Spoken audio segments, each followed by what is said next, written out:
The European Union, the United Kingdom, Canada, and Australia have just announced coordinated sanctions against the United States for the first time in history. You heard that right. America's closest allies, the nations that have stood with us through 2 world wars, through the Cold War, through every global crisis for nearly a century, have imposed economic penalties on the country they once considered their indispensable partner.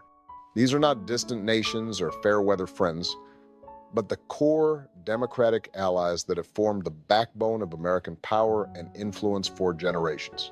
The target is unmistakably clear: Donald Trump and his inner circle. The sanctions freeze assets, ban travel, and restrict financial transactions for Trump, 17 members of his administration, and over 40 American companies connected to his business empire. This represents an extraordinary reach into the financial and operational apparatus surrounding the American presidency, touching everything from cabinet secretaries to mid-level officials to corporate entities that have done business with Trump for decades.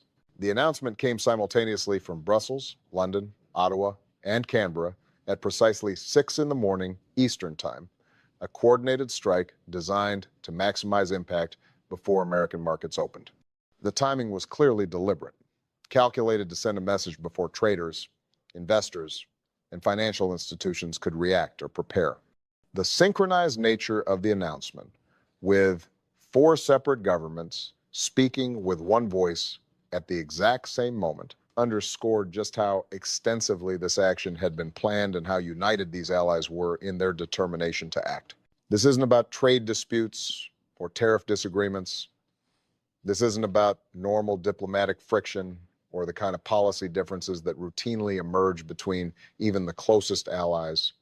According to the joint statement released by all 4 governments, these sanctions are being imposed in response to documented corruption, constitutional violations, and the systematic undermining of democratic institutions that threatens the stability of the Western alliance.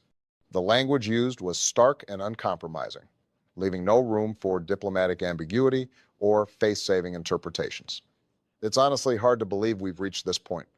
This isn't just about strained diplomatic relationships or policy disagreements.